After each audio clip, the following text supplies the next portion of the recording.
Dúvidas sabáticas. Eu sou Ezequiel Gomes, você está no canal Vem Senhor Jesus. E hoje eu quero fazer um vídeo respondendo algumas dúvidas que foram dirigidas a mim por um não adventista que gosta muito do canal Vem Senhor Jesus. Fico honrado, inclusive, com a presença de não adventistas por aqui.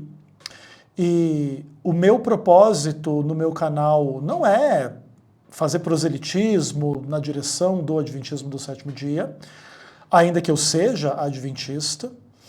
E eu fico feliz assim quando cristãos não adventistas frequentam o canal e gostam do conteúdo e também colocam as suas discordâncias e as suas dúvidas de maneira tranquila. Assim. De vez em quando, se a pessoa é muito babaca comigo e com o adventismo, eu posso devolver a gentileza e ser babaca com ela também. Mas quando a pessoa vem e demonstra boa fé, tanto para discordar quanto para perguntar, eu tenho uma absoluta honra, né, de contar com essas pessoas aqui no canal e respondê-las de boa, tudo bem? Então eu quero mostrar para você aí os comentários do Rodrigo Pena. E ele diz assim: graça e paz, irmão Ezequiel Gomes. Não sou adventista, tampouco sabatista, mas gosto muito do seu conteúdo. Eu gostaria de fazer algumas perguntas. Como você, ou como os adventistas, interpretam esse texto de Romanos?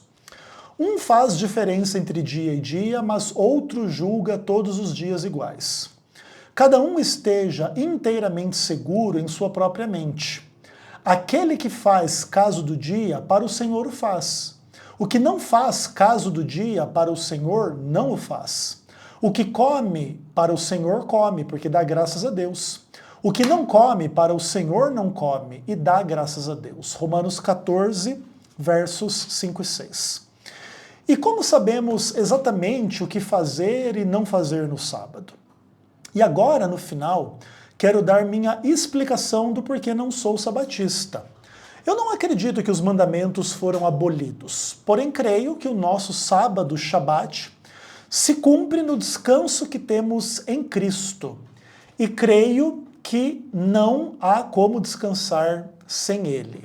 Gostaria muito de entender vosso entendimento sobre esse assunto. Deus abençoe a você e a todos. Muito obrigado, Rodrigo, pela sua presença aqui no canal, pelos seus questionamentos. E vamos lá conversar sobre estas coisas. Você começa lá com uma dúvida sobre o texto de Romanos 14. E eu não vou deixar de responder você aqui nesse presente vídeo, tudo bem?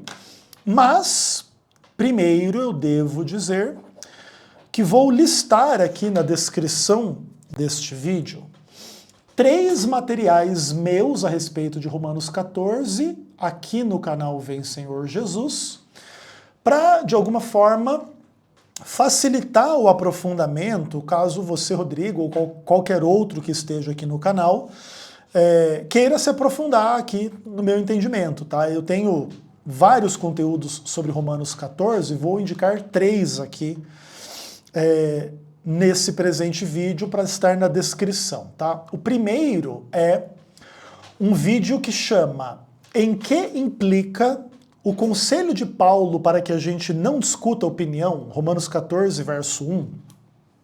Esse é um vídeo curtinho de 9 minutos, na época que eu estava lá em Jundiaí e tal. Bem legal, recomendo que você assista esse vídeo. O segundo vídeo é o livre-arbítrio em Romanos 14, que é uma resposta à TV Caminho Livre, tá? É o vídeo de número 78 da minha série respondendo à TV Caminho Livre. E aí a gente faz uma leitura completa de Romanos 14 e a gente conversa um pouco sobre esse tema à luz, né, do livre-arbítrio em Romanos 14, uma discussão bem interessante. E o mais importante dos 3 vídeos que eu quero indicar é o último, que é um vídeo da minha série sobre o conceito de pecado, a doutrina do pecado, E o título do vídeo é O que é pecado? Pecado como um conceito relativo, tá? Que é também um vídeo sobre Romanos 14, ok? Então, esses 3 vídeos, ó, esse último tem 45 minutos, o anterior tem 43 e o outro tem 9 minutos. Então tem aí mais de 1h30 de Romanos 14, caso você queira se aprofundar em algum momento, para além das coisas que eu vou dizer para você agora. Tudo bem? Então, vamos lá. Você isola o texto de Romanos 14, versos 5 e 6, e aparentemente você deve ter o entendimento de que esses textos de Paulo, eles fazem referência à discussão sobre guardar ou não guardar o sábado. E aí dentro dessa leitura, alguns poderiam dizer que Paulo estaria dizendo algo do tipo assim: faz diferença entre dia e dia, como se um dia fosse santo acima dos demais, ou como se o sábado fosse santo e os outros 6 dias da semana não fossem santos. E outras pessoas julgam todos os dias iguais, então não há nenhuma diferença entre o sábado e o domingo, ou a segunda, ou a terça, ou a quarta, ou a quinta, ou a sexta, porque para esses todos os dias são iguais. E aí Paulo estaria recomendando às pessoas, a cada um ter uma opinião bem definida na sua própria mente, e quem faz a distinção de que o sábado é santo faz para Deus, e quem não faz essa distinção de que o sábado é santo o faz para Deus, e tá tudo certo, tá todo mundo com Deus e tá tudo bem. Ponto final. Beleza. Essa é uma forma de ler aí aquilo que Paulo ensina em Romanos capítulo 14. Mas é interessante a gente avaliar esse tipo de leitura à luz do que a Bíblia afirma de forma explícita e clara, de maneira a não deixar nenhuma dúvida, tá? Ao que Paulo se refere em Romanos 14, nessa discussão aí nos versos 5 e 6, é uma coisa assim, um pouco duvidosa no aspecto de haver debates assim na história da interpretação de Romanos sobre a que isso se refere. E aí existem algumas opções assim de interpretação e tal, mas para além das dúvidas que possam existir sobre Romanos 14, vamos passear um pouco pela Bíblia em pontos em que não pode haver dúvida nenhuma. Isso vai ajudar a gente a entender Romanos 14. Romanos 14 é um texto bastante discutido, assim, sobre o que Paulo quis dizer com esse texto aí. E não só com esses 2 versos, mas dentro desse capítulo como um todo. Mas tem algumas coisas que a gente não tem dúvida. Por exemplo, nós não temos dúvida de que o 7º dia da criação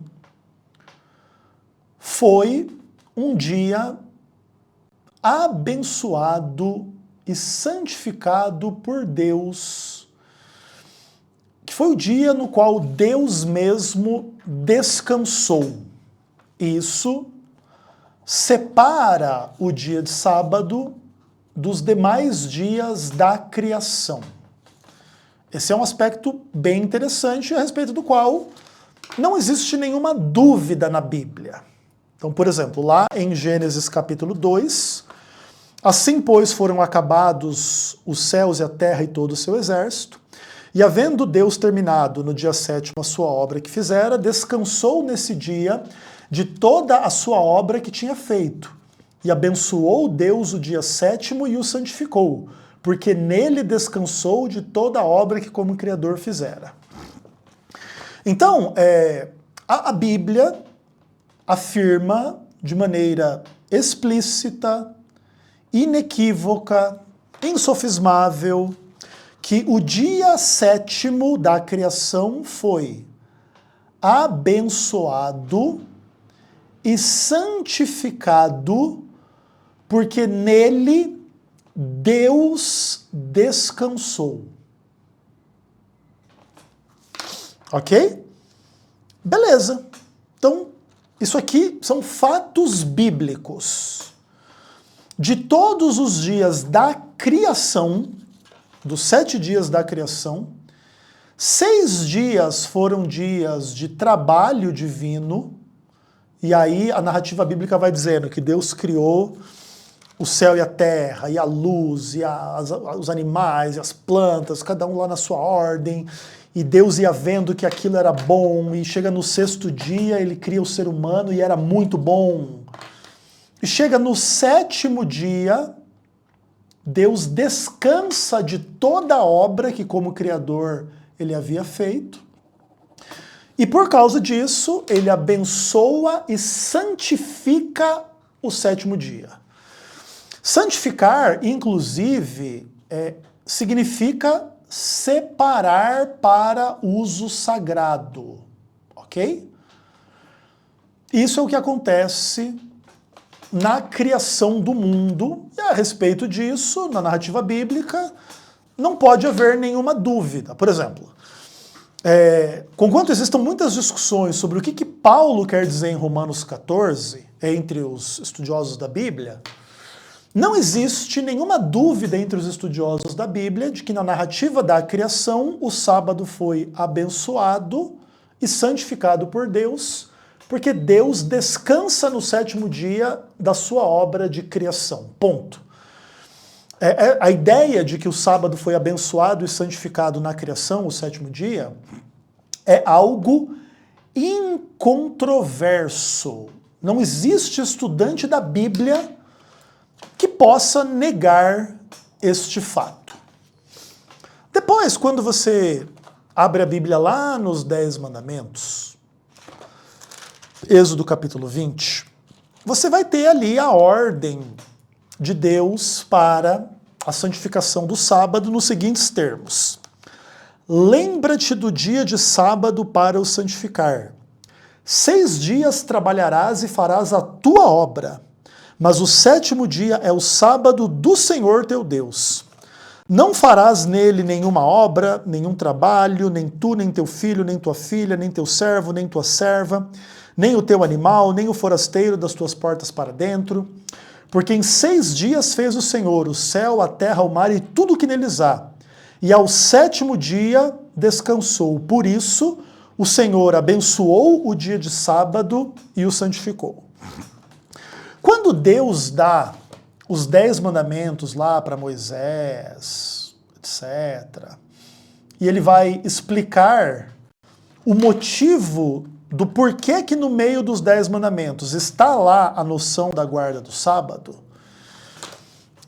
a narrativa do mandamento remonta ao sábado da criação e afirma que os sábados posteriores à criação partilham da mesma característica de santificação e bênção e descanso que o sábado original.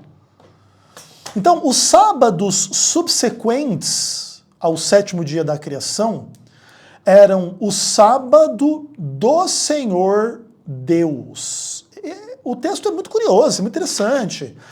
Porque aqui, por exemplo, lá na criação, Deus trabalha e ele guarda o sábado, né? Ele descansa no sábado. Aí agora a narrativa é sobre o trabalho do homem. 6 dias trabalharás. Agora você, homem, vai trabalhar. E você vai trabalhar quantos dias? 6 dias.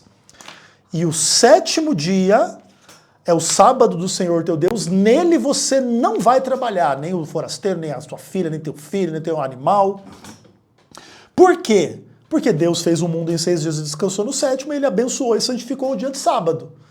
Então, todos os sábados subsequentes ao 7º dia da criação, por exemplo, o dia 14, o dia 21, o dia 28, e assim subsequentemente, durante toda a história, todo o 7º dia é santo e sagrado para o Deus que criou o mundo em 6 dias e descansou no 7º. Isso também é algo incontroverso. Pode ser que existam algumas controvérsias a respeito, por exemplo, assim, do alcance do mandamento em relação a gentios e judeus, porque aqui o mandamento foi dado para judeus e não para gentios e blá, blá, blá. Agora lembra, em Êxodo 20, versos 1 e 2, diz assim: falou Deus todas essas palavras, eu sou o Senhor teu Deus que te tirei da terra do Egito, da casa da servidão. E aí ele começa a dizer os 10 mandamentos. Não terás outros deuses, não farás imagem de escultura, não tomarás o nome de Deus em vão, guardarás o sábado, honrar o pai e a mãe, etc, etc, etc. Então vejam, todos os 10 mandamentos foram dados para esse povo aqui de Israel. Não só o sábado, entendeu? Por exemplo, não é assim, Deus deu o sábado para Israel e para os gentios ele deu 9 mandamentos menos o sábado. Não, isso não existe na Bíblia, tá? Os 10 mandamentos foram dados para os judeus, os israelitas, e também tem implicação para os gentios.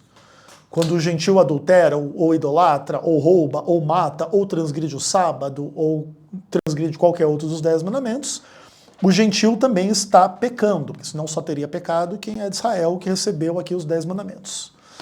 Mas, inclusive, se você lê a Bíblia, você vê em muitos momentos o Deus de Israel reclamando dos pecados dos gentios, porque eles assassinam, porque eles adulteram, porque eles idolatram e etc. Mostrando, inclusive, que a mesma lei que Deus deu para Israel deveria servir aos gentios como um padrão daquilo que é a verdade de Deus, a vontade de Deus para o ser humano, cuja transgressão é o pecado. Então, transgredir esta lei dos 10 mandamentos é o próprio pecado. Tudo bem? Inclusive, esta ideia, ela não é uma ideia só do Antigo Testamento. Por exemplo, a gente está aqui em Êxodo 20. No verso 20, aqui diz assim: Deus veio para vos provar e para que seu temor esteja diante de vós, a fim de que não pequeis. Qual que é a ideia aqui? Que Deus deu os 10 mandamentos com um objetivo: que o povo não pecasse. Então Deus deu os 10 mandamentos para serem obedecidos, não para serem não obedecidos. E obedecer é não pecar, ok? Beleza. Esta ideia de que desobedecer os mandamentos de Deus, a lei de Deus é pecado, não é uma noção só de Êxodo 20. Ela também está presente no Novo Testamento. Vamos lá para 1 João, por exemplo. 1 João, capítulo 3, verso 4. Todo aquele que pratica o pecado também transgride a lei. Por quê? Porque o pecado é a transgressão da lei. Então veja, a transgressão da lei de Deus, ela é o pecado. Ok? E você vê tudo que a Bíblia fala sobre o pecado na Bíblia, é um estudo amplo, né? A gente não vai se aprofundar muito, mas, por exemplo, lá em João capítulo 8, Jesus vai falar, né? Todo aquele que pratica o pecado é escravo do pecado. Isso é bem pesado, né? Bem interessante, assim, aqui no verso 34, né? Então, tipo assim, em verdade vos digo, Jesus falando, todo o que comete pecado é escravo do pecado. E aí tem muitas discussões, tal, etc, etc, etc. Então veja, a palavra de Deus, ela é contra a noção do pecado, ela é a favor da noção da lei de Deus, que deve ser conhecida e obedecida, e não obedecer é pecado. Aí, claro, porque somos pecadores e todos nós, de uma forma ou de outra, erramos diante do padrão da lei de Deus, Jesus, ele morre em nosso lugar por causa dos nossos pecados, certo? Então Jesus carrega os nossos pecados na cruz. Então, toda a nossa idolatria, toda a nossa imoralidade sexual, toda a nossa violência, toda a nossa desconsideração para com os mandamentos de Deus em relação a ter outro Deus, a não guardar o sábado, a blasfemar contra Deus ou não santificar o nome de Deus, e cobiçar, e mentir, e enganar, e roubar, e matar, e adulterar. Todas essas coisas, Jesus carrega sobre si. E ele nos dá o perdão dos pecados. Só que o perdão dos pecados é concedido sob alguns fundamentos. E quais são esses fundamentos? O arrependimento é um desses aspectos. A conversão acompanha a experiência do arrependimento. E a nova vida flui dessa experiência. Você se arrepende, você se converte e você caminha agora em uma nova vida ao lado de Jesus. A nova vida, ela não é perfeita, mas ela é fundamentalmente diferente da vida de quem é escravo do pecado, que são aquelas pessoas que transgridem a lei de Deus de forma desconsiderada, e elas mentem mesmo, e roubam mesmo, enganam mesmo, transgridem o sábado mesmo, tem outro Deus mesmo, matam mesmo, faz o que tiver que fazer mesmo e não estão nem aí com nada. Nenhum cristão é verdadeiramente cristão vivendo desta forma. Por quê? Porque o cristão se arrependeu dos seus pecados. Mesmo que um cristão um dia tenha vivido desta forma, desconsiderando os mandamentos de Deus e não estando nem aí para nada, depois que ele encontra com Cristo e ele se arrepende, ele se converte, ele anda em novidade de vida, ele já não pode mais viver da mesma forma em relação à lei de Deus como ele vivia antes do arrependimento, antes da conversão e antes desta nova vida. Então, nenhum cristão é perfeito diante da lei de Deus, mas todos devem ser suficientemente obedientes à lei de Deus para que o mundo veja a diferença entre quem mente e quem não mente, quem rouba e quem não rouba, quem mata e quem não mata, quem adultera e quem não adultera, quem não guarda o sábado e quem guarda o sábado, assim como em relação a todos os 10 mandamentos. Porque se arrepender, se converter e andar em novidade de vida é exatamente olhar para os 10 mandamentos e dizer, não, olha, na minha vida antes de Cristo, eu tive outros deuses, eu idolatrei, eu blasfemei o nome de Deus, eu não estava nem aí para o 7º dia. Eu desonrava meu pai e minha mãe, eu matava, eu roubava, eu mentia, eu adulterava, eu cobiçava. Mesmo que você não fizesse todas essas coisas no pior grau possível, você fez talvez várias dessas coisas, ou pelo menos algumas dessas coisas, em um grau que te conduz à morte se você não se arrepender, se você não se converter e não andar em novidade de vida após o batismo. E, né, essa ideia também, toda essa experiência aqui tem que ver com a ideia de você ser batizado, tal, etc.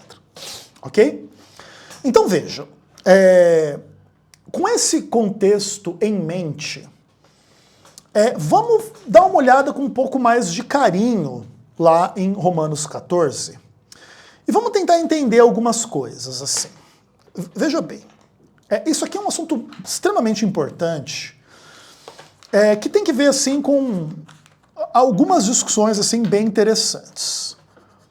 Primeira discussão é o seguinte: se alguém aparecesse nos termos lá do que Paulo escreve em Gálatas 1, pregando o oposto destas coisas que eu aqui disse para vocês, esta pessoa estaria pregando o oposto da palavra de Deus. Se alguém dissesse assim, Deus não criou o mundo em 6 dias, não descansou no 7º, não abençoou o dia de sábado, não santificou o dia de sábado, Deus não deu 10 mandamentos e um desses mandamentos era o sábado. Não, Deus não fez isso é tudo mentira. Deus não precisa que você se arrependa, nem que você se converta, nem que você se batize, nem que você ande em novidade de vida, nem que você se torne uma pessoa obediente à lei de Deus da melhor forma possível para distinguir você de um mundano descrente qualquer. Se alguém ensinasse estas coisas, esta pessoa estaria ensinando completas e absolutas heresias contra a palavra de Deus. Porque estas coisas, elas simplesmente são fatos da palavra de Deus. Ninguém pode pregar contra estas coisas e pretender estar pregando fielmente o que a Bíblia ensina. E a implicação do entendimento de Romanos 14, aqui no verso 5 e 6, como tipo assim, tanto faz ou tanto fez, cada um tem uma opinião e você pode ter uma opinião diferente da opinião da palavra de Deus, é obviamente uma leitura falsa de Romanos 14. Vou tentar deixar isso aqui bem claro, tanto para o Rodrigo quanto para quem quiser assistir esse vídeo. O que acontece? Imagina que Paulo estivesse dizendo assim: tem pessoas que acham que Deus santificou o sábado, tem pessoas que acham que não. Não, cada um pense como quiser. Se você acha que Deus santificou o sábado, aí para o Senhor você pensa isso. Mas se você pensa que Deus não santificou o sábado, é para Deus que você pensa isso e tá tudo bem. Se Paulo estivesse ensinando isso, Paulo basicamente estaria ensinando que tudo bem descrer daquilo que a Bíblia afirma claramente. A Bíblia afirma aqui que Deus criou o mundo em 6 dias e santificou o sétimo, mas se você tiver uma opinião diferente de Deus, tudo bem, tranquilo, Deus entende. Deus lida muito bem com quem nega aquilo que ele afirma explicitamente, ele deixa na sua cabeça, na sua opinião. E aí, você acha que o sábado foi santificado ou não foi? Não, não acho. Ah, não, beleza, tá tudo bem. Se esse fosse o argumento de Paulo em Romanos capítulo 14, Paulo seria um herege, servo de Satanás e anticristão. Tudo bem? O cara que vem aqui nega a palavra de Deus assim na caruda de todo mundo e acabou a conversa. E quando a gente coloca as coisas dessa forma, tem alguns não adventistas assim, que eles têm dificuldade de entender as coisas.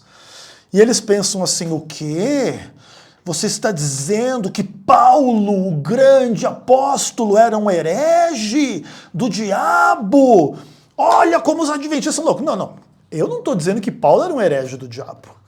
Eu estou dizendo que, se o entendimento destes cristãos estiver correto, daí sim, Paulo é um herege do diabo.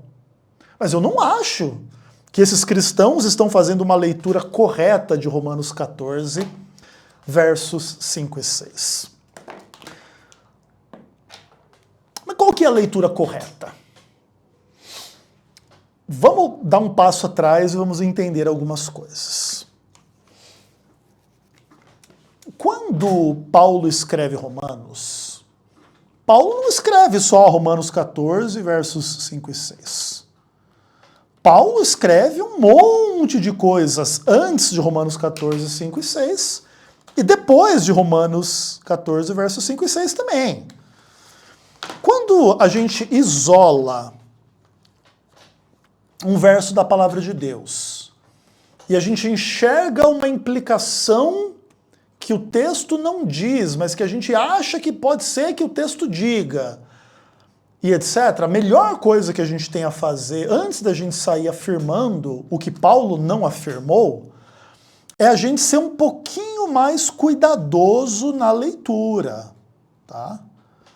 Se você não for cuidadoso nessa leitura aqui, você vai falar muita besteira em nome de Paulo. Inclusive, lembra que quando Pedro escreve lá a sua carta, o que ele fala? Que os instáveis e ignorantes deturpam as palavras de Paulo, porque às vezes Paulo é difícil de entender. E o exemplo aqui de Romanos 14 é mais um desses exemplos que cumprem, né, o alerta de Pedro a esse respeito. Vamos começar a descascar essa cebola aqui. Eu vou anotar um aspecto sobre o texto de Romanos 14, depois nós vamos para outras partes de Romanos e aí você vai entender. Se eu dissesse para você assim, Romanos 14, versos 5 e 6, nada fala sobre o sábado, você ficaria espantado ou não? Isso é uma questão interessante, porque existem pessoas que gostam de inferir o sábado sobre a retórica de Paulo. Um faz diferença entre dia e dia, outro julga igual todos os dias, cada um tem uma opinião na sua própria cabeça. Quem distingue entre dia e dia distingue para Deus, quem não distingue para Deus, e está tudo bem em ambos os casos. Veja, ainda que essa discussão de Paulo em Romanos 14 pareça se adequar à discussão sobre o sábado, esta não é uma afirmação clara, esta é uma interpretação. Se Paulo dissesse, um faz diferença entre o sábado e os demais dias, outros julgam o sábado junto com os demais dias todos iguais, aí você teria aquilo que alguns anti-adventistas ou não adventistas pensam que Paulo diz. Mas não é isso que Paulo afirma.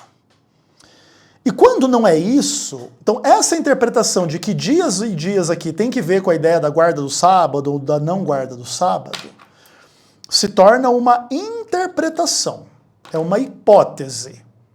Mas pode ser que existam outras interpretações e outras hipóteses. E aí, você precisa levar essas coisas em consideração antes de sair afirmando coisas, por exemplo, Paulo falou que se você guardar o sábado ou não, você não guarda para Deus ou não guarda para Deus, está tudo bem. Paulo não falou isso em lugar nenhum. Você está inferindo isso. Mas nós vamos descascar essa cebola.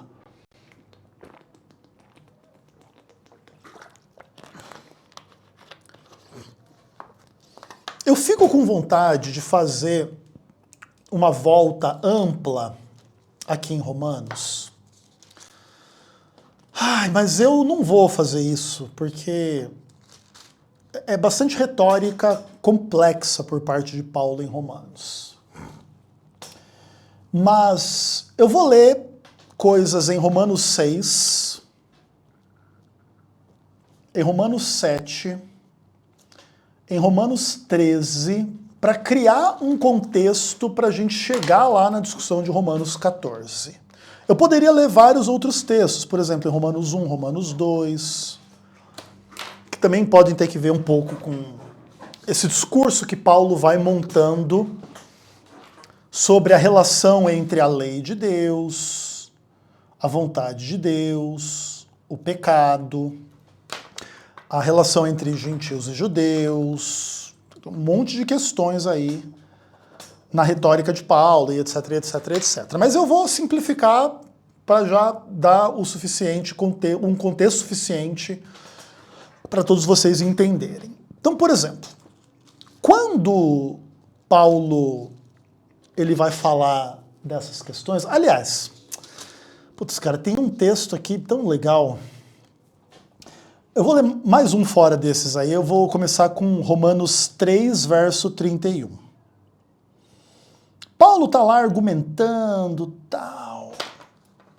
E aí surge um pouco na retórica dele uma possível implicação, então, de que se nós não somos justificados pela lei, blá, blá, blá, nós podemos negar a lei e simplesmente viver pela graça e pela fé e blá, blá, blá. E Paulo endereça essa questão em Romanos 3, 31, e ele fala assim, anulamos a lei pela fé? E ele responde, de maneira nenhuma. antes confirmamos a lei. Então, se alguém pensa que qualquer coisa que Paulo ensina, no fim das contas implica a anulação da lei de Deus na prática, esta pessoa só simplesmente não entendeu Paulo, ponto. Porque Paulo mesmo é que vai dizer, a gente anula a lei pela fé? E ele responde, não. Então, qualquer que seja a posição da lei em relação aos nossos pecados ou a nossa salvação, e nenhum de nós é justificado ou salvo pela lei, e todos nós adventistas concordamos com isso, qualquer que seja esta relação, o fato de não sermos salvos pela lei não implica a anulação da lei. É o ensino de Romanos, tá bom? Aí você chega em Romanos 6, e aí ele começa a fazer um monte de pergunta, a partir do verso 1. Que diremos, pois? Permaneceremos no pecado para que a graça seja mais abundante? De modo nenhum. Como viveremos ainda no pecado, nós que para ele morremos? Ou ignorás que todos nós que fomos batizados em Cristo Jesus, fomos batizados na sua morte? Fomos, pois, sepultados com ele na morte pelo batismo, para que, como Cristo foi ressuscitado dentre os mortos, assim também andemos nós em novidade de vida. Etc, etc, etc. Verso 12. Não reine, portanto, o pecado em vosso corpo mortal, de maneira que obedeçais às vossas paixões.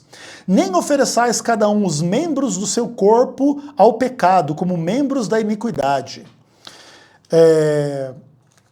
Aí ele diz assim, porque o pecado não terá domínio sobre vós, pois não estáis debaixo da lei, sim da graça. E daí? Havemos de pecar porque não estamos debaixo da lei e sim da graça? De modo nenhum. Então veja, olha que a retórica de Paulo, ela é bem simples, na verdade, as pessoas complicam, né?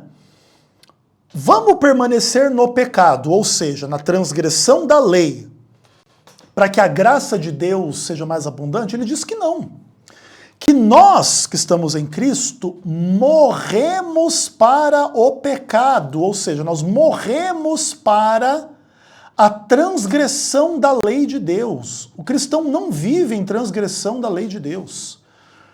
Porque a transgressão da lei de Deus é aquilo de que o cristão se arrependeu, em função de que ele foi batizado para poder receber o perdão dos pecados e andar em novidade de vida. O cristão que vive em transgressão da lei de Deus e não se arrependeu, ele não é cristão. Então, tipo assim, toda essa retórica sobre graça e etc e tal, ela é verdadeira, mas ela não carrega a implicação que os hereges enxergam, que é a abolição da lei de Deus, a desconsideração em relação à lei de Deus. Não reine o pecado no vosso corpo, no vosso corpo mortal, né? Ou seja, a transgressão da lei de Deus não deve comandar a nossa vida na carne, no corpo, na realidade.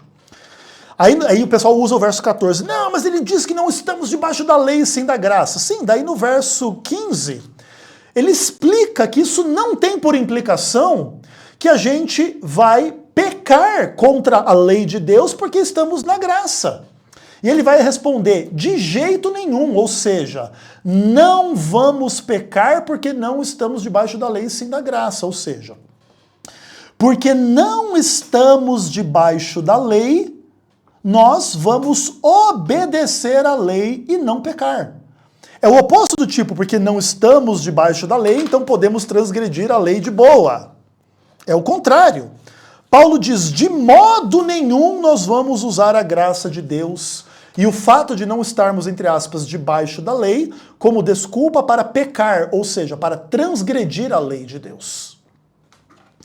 Porque o cristão deve guardar a lei de Deus, segundo o ensino de Romanos, que inclusive tem como conteúdo os 10 mandamentos. Dá uma olhadinha lá em Romanos, capítulo 13. Verso 8 em diante até o verso 10. E aí Paulo diz assim, a ninguém fiqueis devendo coisa alguma, exceto o amor com que vos ameis uns aos outros.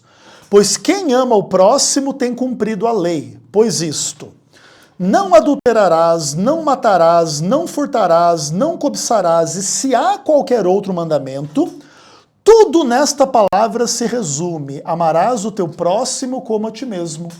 O amor não pratica o mal contra o próximo, de sorte que o cumprimento da lei é o amor. Então, por exemplo, muitos cristãos afirmam que Jesus substituiu, né, os 10 mandamentos por 2 mandamentos, que seriam os mandamentos de amar a Deus e amar ao próximo.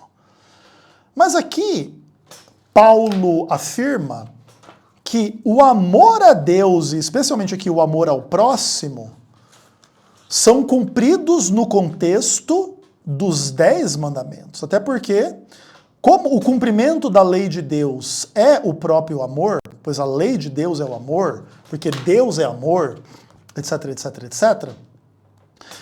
Lembra lá de 1 João 4, verso 8. Deus é amor. Capítulo 3, verso 4. A transgressão da lei de Deus é o pecado. Porque Deus é amor, a sua lei é o amor. Está escrito aqui em Romanos 13. O cumprimento da lei é o amor. Então, o cumprimento da lei de Deus é que é o amor. Você não pode afirmar que você ama a Deus e você transgride os seus mandamentos. Inclusive é o que está lá em 1 João capítulo 2, verso 4. Todo aquele que diz que o ama e não guarda os seus mandamentos é mentiroso e nele não está a verdade. Isso é uma coisa muito interessante. E é engraçado que aqui é puro Novo Testamento, é pura teologia do Novo Testamento. Então, olha que coisa interessante aqui o argumento de Paulo em Romanos 13. Não adulterar, não matar, não furtar e não cobiçar são mandamentos que se cumprem em amor. E ele fala assim, e se há qualquer outro mandamento, todos eles se resumem nesta ideia do amor, e o cumprimento da lei de Deus é o amor. Veja, o sábado é um de outros mandamentos dentro dos 10 mandamentos. Paulo cita 4 dos 10 mandamentos, aqui em Romanos capítulo 13, e ele diz assim, e se há qualquer outro, este também se resume no amor ao próximo e o cumprimento da lei é o amor. Então veja, Paulo está afirmando que todos os 10 mandamentos formam uma unidade e cumprir estes mandamentos não é legalismo, não é heresia da Ellen White, não. Cumprir estes mandamentos é o próprio amor, que é a lei de Deus, que é a verdade de Deus, que é a vontade de Deus, e etc. E é o oposto, por exemplo, de algo assim. Se você tem amor, pode transgredir um ou mais dos 10 mandamentos. Não. Você tem que cumprir os 10 mandamentos, porque eles são o próprio amor a Deus e o próprio amor ao próximo, né? Inclusive, lembra lá, né, daquilo que Jesus vai ensinar, se me amais, guardareis os meus mandamentos. Porque esse é todo o contexto, assim, entendeu? Porque, por exemplo, Jesus não morreu por causa dos nossos pecados para a gente ter uma nova vida. Então, ele dá o perdão. Jesus perdoa se você transgride o sábado, se você adultera, se você mata, se você rouba, se você mente. Mas o objetivo desse perdão é o quê? Que você não seja condenado por causa dos seus pecados e que você se converta e você seja transformado. E de um mentiroso você passe a ser uma pessoa verdadeira. E de um adúltero você passe a ser uma pessoa fiel e pura. E de transgressor do sábado você passe a ser um guardador do sábado, assim como em relação a todos os 10 mandamentos. Porque eles todos formam uma unidade de acordo com a vontade de Deus, que também é o ensino lá de Tiago, capítulo 2, versos 10 a 12. Pois qualquer que guarda toda a lei e tropeça em um só ponto se torna culpado de todos. Porquanto aquele que disse não adulterarás, também ordenou não matarás. Ora, se não adulteras, porém matas, vens a ser transgressor da lei. Falai de tal maneira e de tal maneira proceder como aqueles que hão de ser julgados pela lei da liberdade. Então aqui, Tiago vai ensinar por implicação que você deve guardar os 10 mandamentos, e não guardar um é como não guardar qualquer um. Então, transgredir o sábado, que é um dos 10 mandamentos, é tão grave quanto adulterar, roubar, matar, mentir, ter outro Deus, blá, blá, blá, blá, blá, blá, blá, blá. Esse é o ensino do Novo Testamento. A gente nem precisou chegar em Romanos 14 e a gente já entendeu perfeitamente que Paulo sequer pode estar falando do sábado em Romanos 14, versos 5 e 6. Por quê? Porque senão Paulo seria contraditório com o que ele mesmo acabou de falar. Por exemplo, Romanos 7, por exemplo, ele fala que a lei é santa, justa e boa. Vamos dizer que agora aqui em Romanos 14 ele dissesse assim, não, se você crê de acordo com a lei, tudo bem. Se você não crê de acordo com a lei, tudo bem também. Aí a lei já não é mais santa, justa e boa. Agora não é uma lei, agora é uma coisa totalmente opcional, de acordo com opiniões, que um pode ter opinião de um jeito, outra pode ter opinião de outro. E se Deus desse essa autoridade para as pessoas, pegar os 10 mandamentos e escolher, ó, não, se você concorda, você guarda, tá tudo bem para Deus. Se você não concorda, você não guarda, tudo bem para Deus também. Aí você poderia dizer assim, ah, tá bom, eu concordo que é para guardar o sábado, eu guardo, aí Deus fica feliz. O outro diz assim, não, eu não concordo, eu transgrido o sábado, Deus fica feliz também. Se fosse possível agir desta forma, deveria, por princípio e coerência, ser possível agir da mesma forma em relação aos demais 10 mandamentos. Você concorda que não pode adulterar? Ah, eu concordo, daí eu não adultero, aí Deus fica feliz. O outro acha, não, eu acho que pode adulterar, porque o meu vizinho aqui tem uma mulher muito gata, fica dando em cima de mim, eu tô transando com ela, não tem nenhum problema. Aí tá tudo bem para Deus também.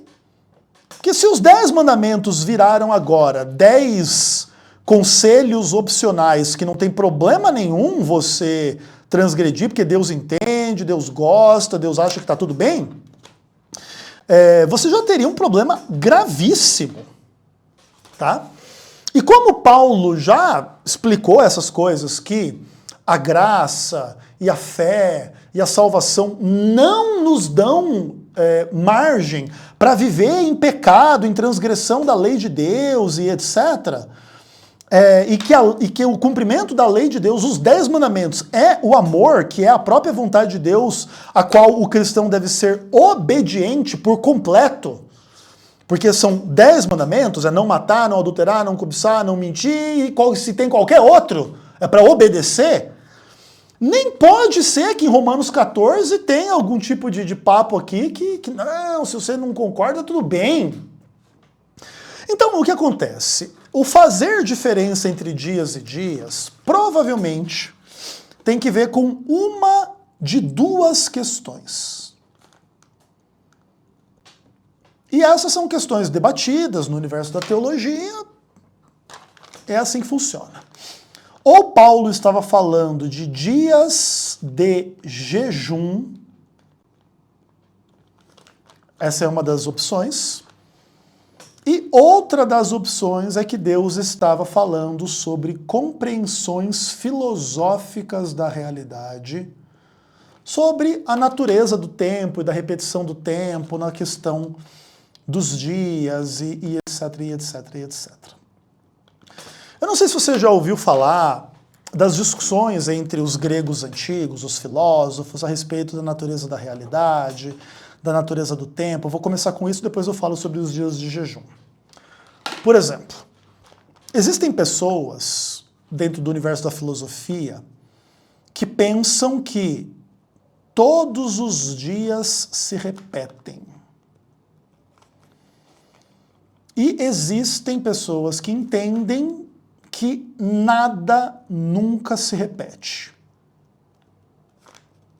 Por exemplo, aquela ideia, se você toma banho num rio num dia, por exemplo, segunda-feira você vai lá e toma banho no rio, aí você volta lá terça-feira e você toma banho naquele mesmo rio.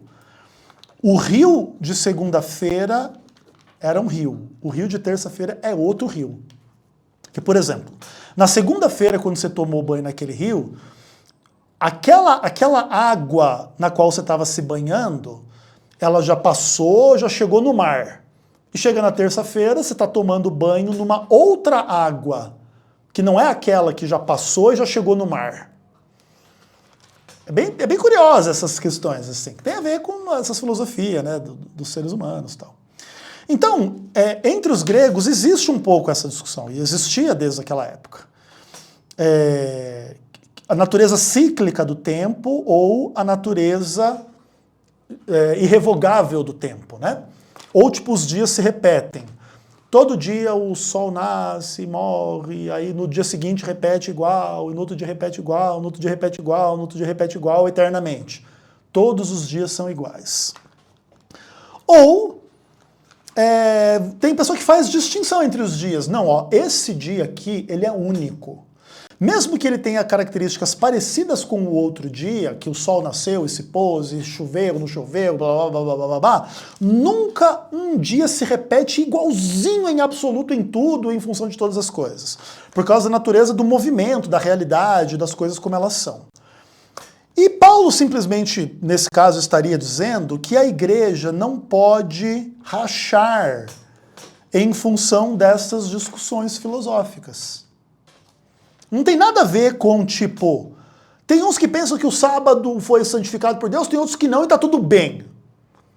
Não, se uma pessoa diz que é uma cristã, que acredita no Cristo da Bíblia, que a Bíblia diz que Deus criou o mundo em 6 dias e o 7º é um dia santo, se alguém nega isso, está negando a palavra de Deus. Como é que Paulo poderia ser ele, uma pessoa que nega a palavra de Deus?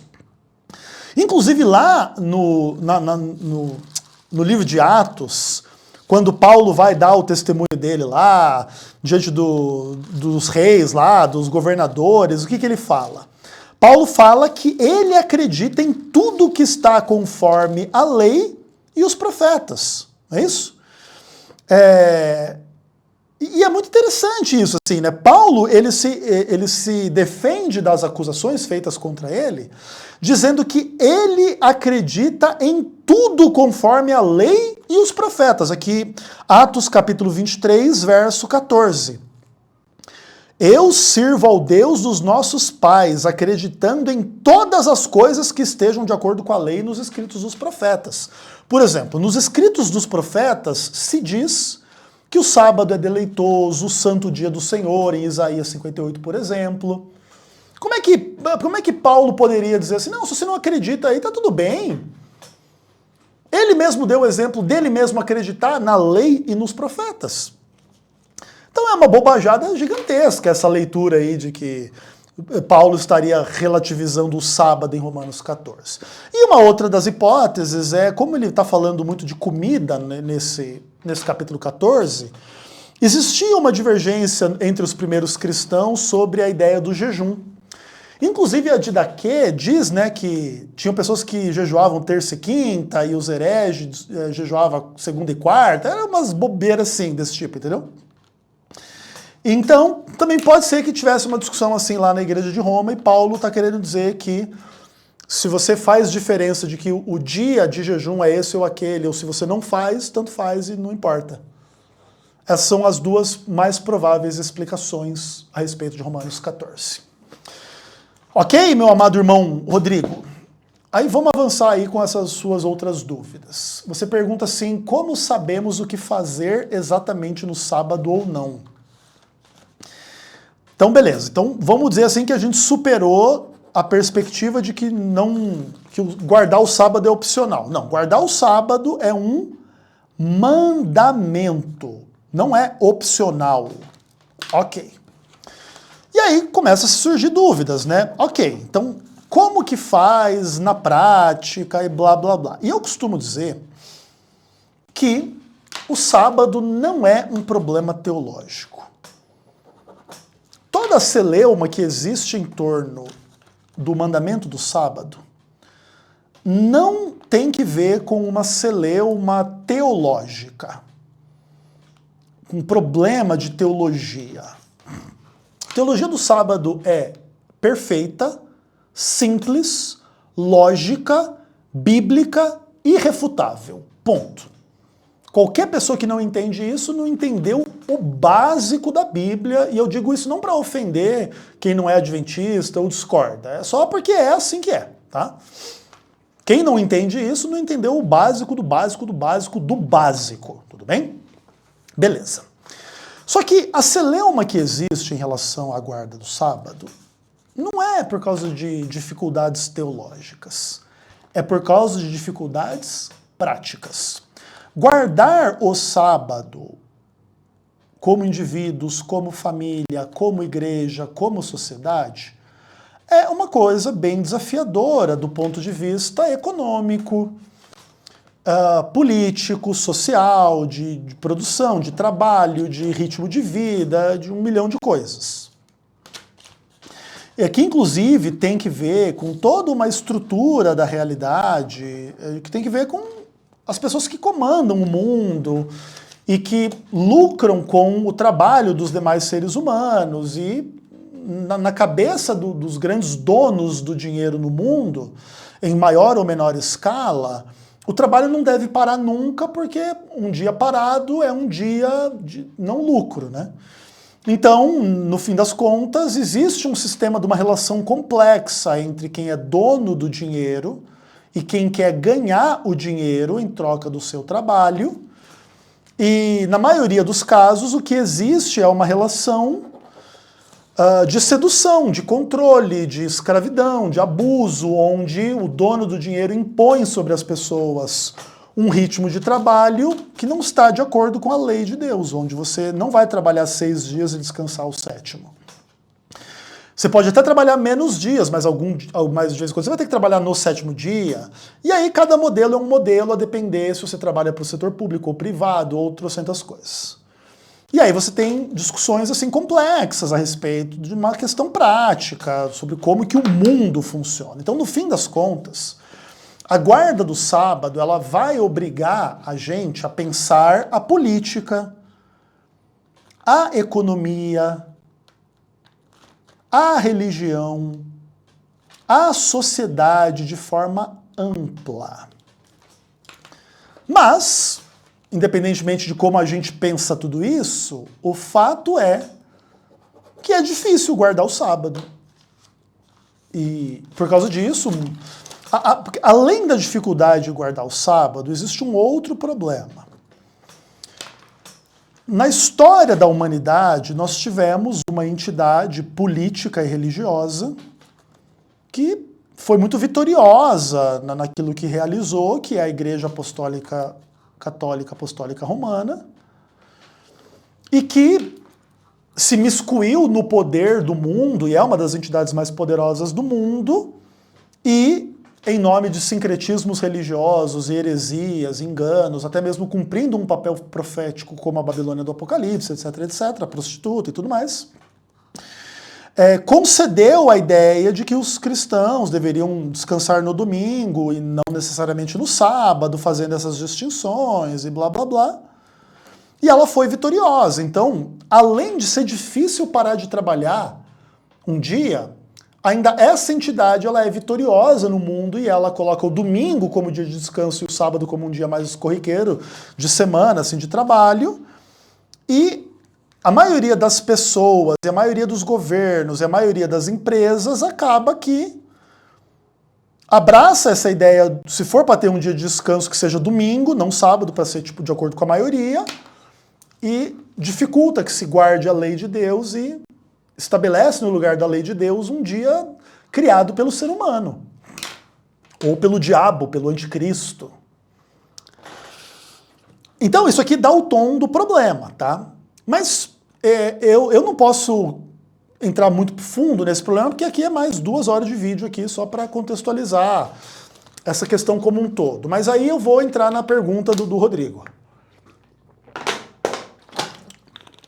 Que talvez ele nem perguntou sobre isso que eu estou explicando, mas eu estou explicando para vocês entenderem o contexto complexo das coisas. Mas ele está dizendo assim, como saber o que exatamente pode ou não pode fazer no sábado? E essa é uma pergunta bem legal, assim, e também bem desafiadora de responder. Porque assim, você tem que entender que a mensagem bíblica sobre o sábado, ela é composta de questões principais e inegociáveis e de questões secundárias, polêmicas e potencialmente negociáveis, vamos colocar desta forma. E é um pouco difícil, assim, fazer esse corte. Eu vou tentar explicar aqui o que eu quero dizer com isso. Os principais textos da Bíblia sobre a guarda do sábado, na minha leitura, são Gênesis 2, Êxodo 20, e talvez ali Marcos capítulo 2, para fazer a ponte, né, com o Evangelho, Cristo, etc. Esses são os textos principais, assim. Então, o sábado, ele é uma realidade fundamental da criação. Então, nesse aspecto, ele está na base da realidade. Depois, ele está na lei, como um mandamento, uma obrigação e etc. E ele está no Evangelho como uma perspectiva universal sob o senhorio de Cristo, porque Cristo, em Marcos 2, ele se estabelece como o Senhor do sábado, inclusive com implicações de que Jesus é o próprio Deus, né? O sétimo dia, o sábado do Senhor teu Deus. Quando Jesus fala, o Filho do Homem é Senhor do sábado, Senhor até do sábado, ele demonstra que ele é Deus, né? Porque ele é o Senhor do sábado. O sábado é o dia dele. Inclusive, por isso, o domingo não é o dia do Senhor.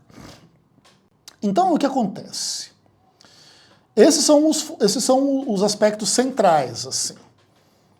Claro que, em cima desses aspectos centrais, a gente pode questionar muitas coisas e avançar e etc. Mas no meio dessas coisas, tem umas questões um pouco secundárias, assim. Por exemplo, você tem o problema, por um lado, dos serviços essenciais do templo, que era realizado tanto em duas direções. Na direção da segurança do templo, então tinha lá o turno das sentinelas. Você tem a questão do próprio serviço religioso, que era tipo os sacrifícios e tal, e tem todo o contexto de proteção e promoção da vida nas curas de Cristo, nos milagres e etc. Então, estas coisas implicam que é possível haver trabalho e atividade no sábado. Mas esse trabalho e essa atividade deveriam seguir alguns critérios para não cair na transgressão do sábado. E esses critérios são aquilo que é estritamente essencial do ponto de vista da segurança, o trabalho da pregação, da religião, da salvação que nunca para, é 7 dias por dia, 7 dias por semana, 24 horas por dia, e naquilo que protege e promove a vida, tipo assim, serviços de saúde, e poderíamos discutir se transporte e coisas assim como eletricidade, etc., também estão dentro desse contexto. Só que assim, essas questões elas são polêmicas, elas são potencialmente complexas, porque conforme você vai abrindo um pouco de margem para que um ou outro trabalhe, tipo policial, ou médico, ou isso ou aquilo, daqui a pouco, então vamos trabalhar todo mundo. Aí vira a transgressão do sábado. Então essas discussões elas são complexas, assim, entendeu? E outra coisa, qual que seria o caminho para saber o que pode ou não pode fazer no sábado assim de forma exata? Primeiro você teria que ler tudo o que a Bíblia diz e você tem que ter discernimento sobre o que é inegociável e o que é negociável. E isso realmente é uma questão complexa. Por exemplo, tá?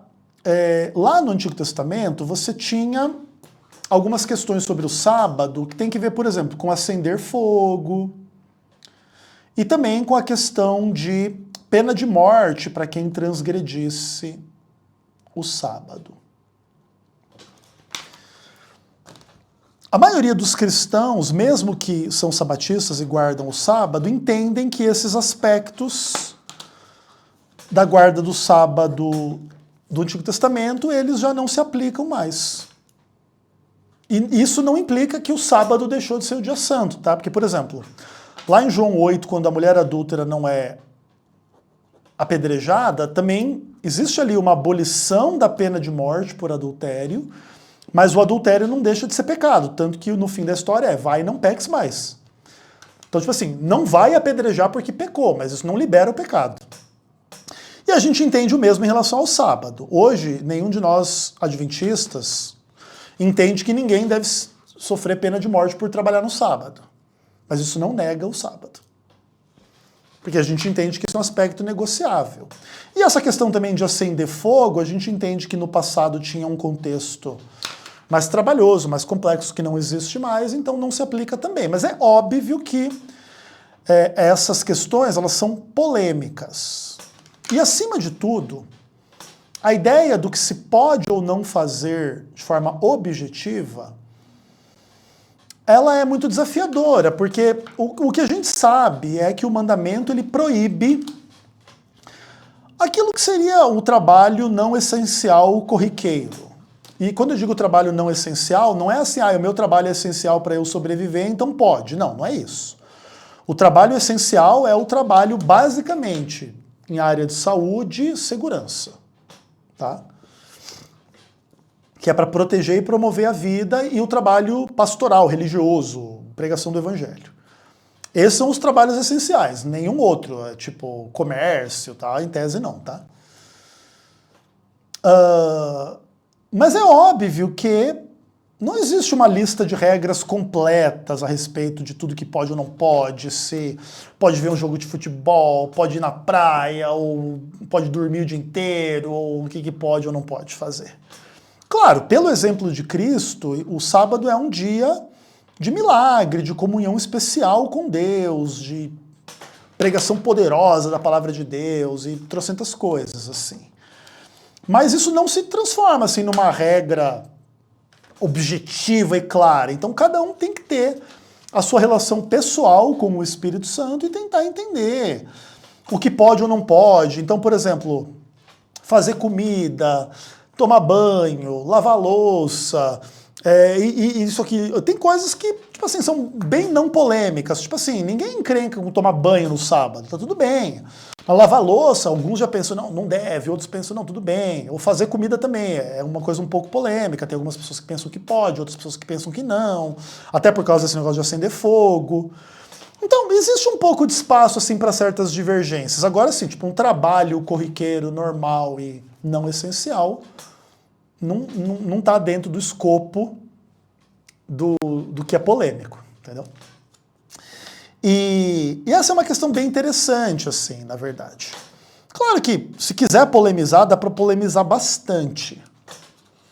Mas o ponto principal das polêmicas anti-guarda do sábado que alguns têm, tipo assim, como se o sábado fosse um mandamento ou muito difícil ou impossível de ser guardado e etc., é que eles acabam implicando que Deus deu uma lei idiota, impossível de ser guardada, e depois fica reclamando que as pessoas transgridem a sua lei.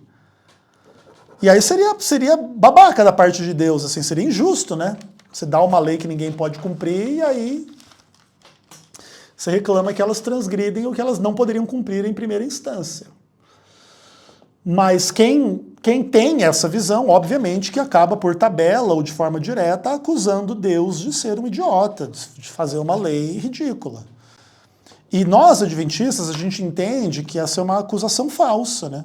Que Deus não deu uma lei impertinente, impossível de ser guardada. É claro, se você fosse pensar no mundo inteiro ser adventista guardando o sábado da melhor forma possível, você teria que pensar a sociedade, a economia, sob uma lógica um pouco diferente da lógica do nosso mundo, o capitalismo selvagem, aí, conforme é hoje em dia. Mas a gente entende que, inclusive, esse mundo onde todo mundo guarda o sábado seria um mundo melhor, não pior.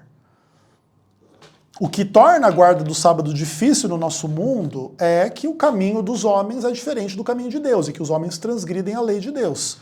Então os homens, em nome do lucro, trabalham todos os dias e trabalham sábado e não estão nem aí e perdem as bênçãos do sábado e um monte de coisa que poderiam ter se fossem fiéis. Então o nosso mundo ele é meio amaldiçoado em função do pecado. Mas se todo mundo se convertesse, o mundo se tornaria melhor, não pior.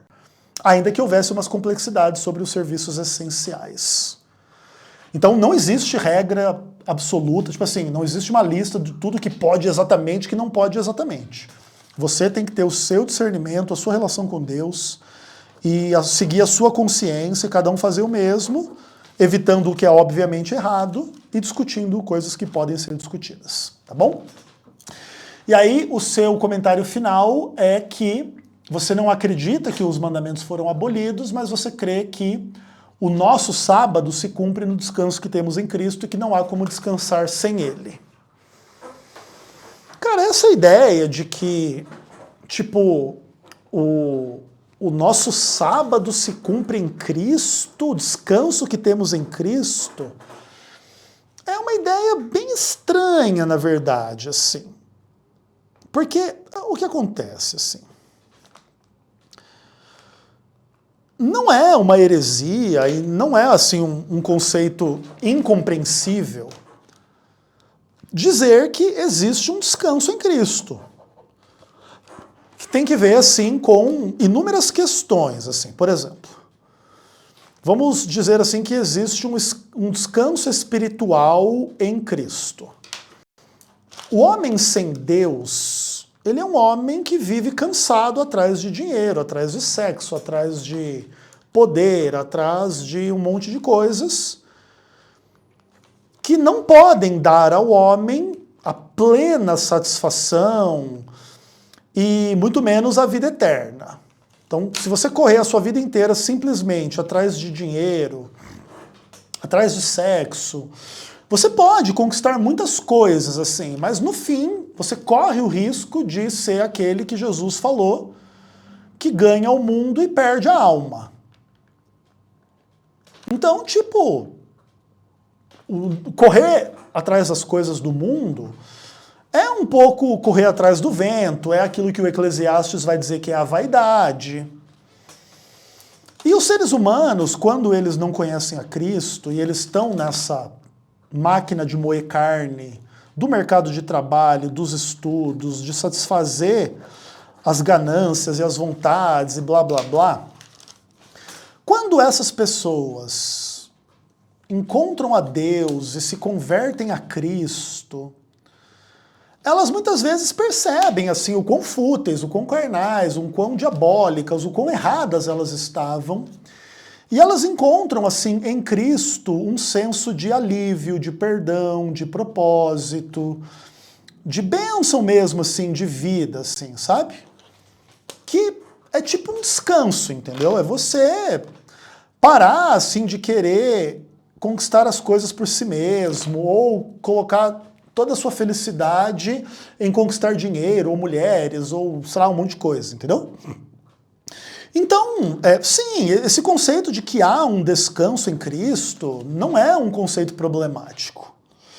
Mas este suposto descanso em Cristo, ele é o descanso de quem? De quem se arrependeu dos seus pecados e se converteu, não é isso?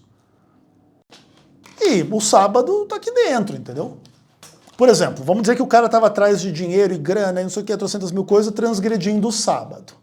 Aí o cara entendeu que o dinheiro não é tudo e que ele deve priorizar a vontade de Deus, e daqui a pouco ele vai parar de trabalhar no sábado para ficar só correndo atrás de dinheiro.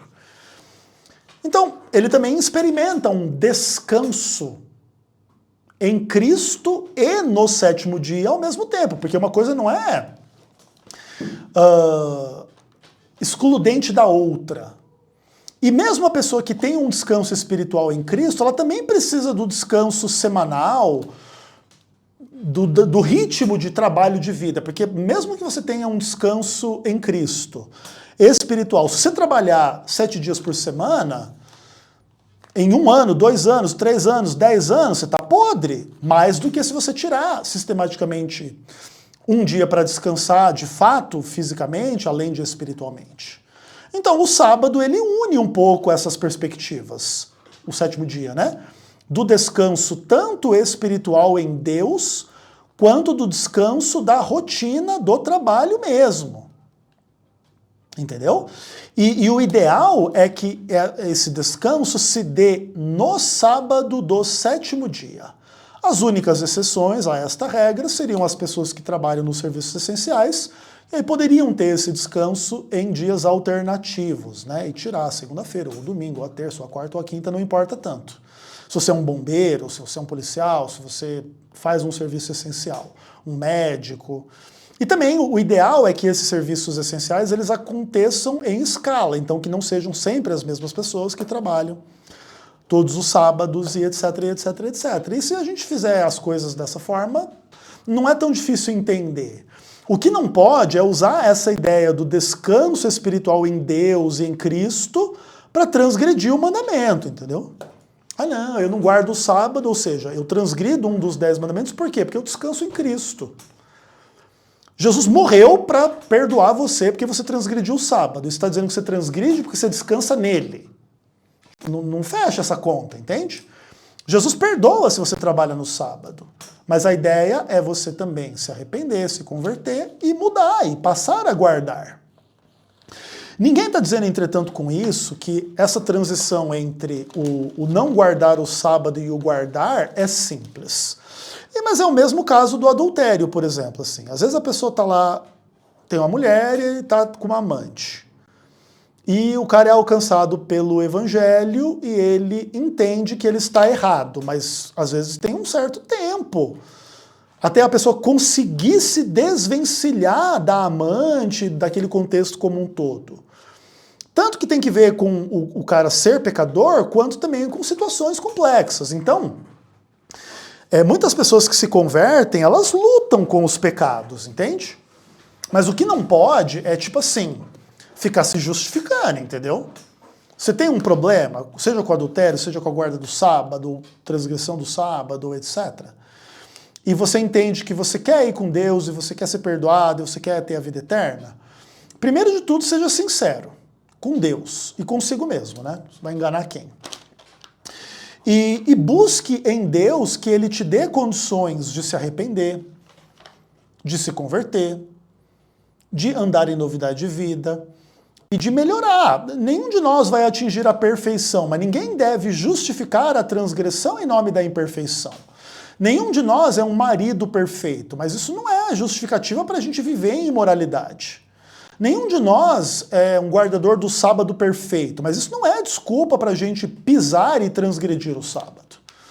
E claro, não existe salvação pela lei, até porque para haver salvação pela lei, todos nós teríamos que, para ser salvos pela lei, sermos perfeitos diante da lei, não só hoje, mas durante toda a nossa vida, no passado e no futuro. Não sendo esse o caso, todos nós já transgredimos a lei de Deus, ou no passado, ou no presente, ou vamos transgredir no futuro. Então, pela lei, se fosse simplesmente ser perfeito diante da lei ou não, para ser salvo ou não, nenhum de nós seria salvo. E é por isso que Jesus vem, mas Jesus ele vem e ele dá o perdão dos pecados, e obviamente que isso não implica que ele concorda com os pecados e que a partir de agora fica à vontade aí para você pecar. E o sábado transgredido é um pecado como adulterar, roubar, matar, ter outro Deus, tomar o nome de Deus em vão, blá blá blá blá blá blá blá blá blá. E isso atinge cristãos, judeus, gentios, muçulmanos, ateus. Qualquer um que transgredir qualquer um dos 10 mandamentos está pecando. E Jesus morreu pela pessoa em função daquele pecado, para que ela seja perdoada e transformada e deixe de ser uma rebelde transgressora e passe a ser uma obediente filha de Deus pela fé em Cristo. É simples assim, não é difícil entender, é difícil praticar, é difícil a gente ser coerente. Todos nós, e eu também sou uma pessoa com muitas dificuldades de colocar isso tudo em prática. Então nós sim temos muita hipocrisia, muita incoerência, muita maldade, muita malícia, muita vaidade nos nossos caminhos e tudo de ruim, assim. Que tem a ver assim, com o fato de sermos pecadores. Mas o Espírito Santo também nos ajuda a ter um entendimento da palavra de Deus de maneira a que nos ajude a encarar esse quadro, a também nos envergonhar, nos arrepender, mas também mudar e tentar ser melhor. Porque o caminho da caminhada com Deus no Evangelho não é só o caminho de admitir, sou pecador e tá tudo bem. Tem a hora de dizer assim, ok, cara, eu tô fazendo uma coisa muito errada, muito ruim, e eu preciso parar. E a gente tem que lutar, cara, com a nossa carne, ou com a nossa sociedade, ou com a nossa família, ou com a nossa vida, para a gente poder ter uma vida um pouco melhor no contexto com Deus também. Se a gente deixar tudo como está para ver como é que fica, nada vai mudar. E a gente tem que tratar os 10 mandamentos como uma unidade. Então, qualquer coisa que você fizer em relação ao sábado, você tem que deixar que o outro faça em relação a qualquer um dos 10 mandamentos. Eu não guardo o sábado porque eu estou em Cristo. Deixa o adúltero falar isso. Eu não guardo o mandamento não adulterarás porque eu estou em Cristo mesmo, não há nenhuma condenação, Deus aboliu isso aí, eu estou bem e está tudo bem. Não é vergonhoso um adúltero usar um argumento de merda desse? Então, é a mesma coisa alguém usar um argumento desse para transgredir o sábado. É vergonhoso. Sempre que a gente está diante de um erro, diante da lei de Deus, o caminho é admitir e dizer, Senhor, eu mereço o inferno, eu, Ezequiel Gomes, mereço o inferno. Eu não guardo o sábado como deveria, eu não guardo nenhum mandamento como deveria. Mas existe uma diferença entre o Ezequiel do passado e o Ezequiel do presente.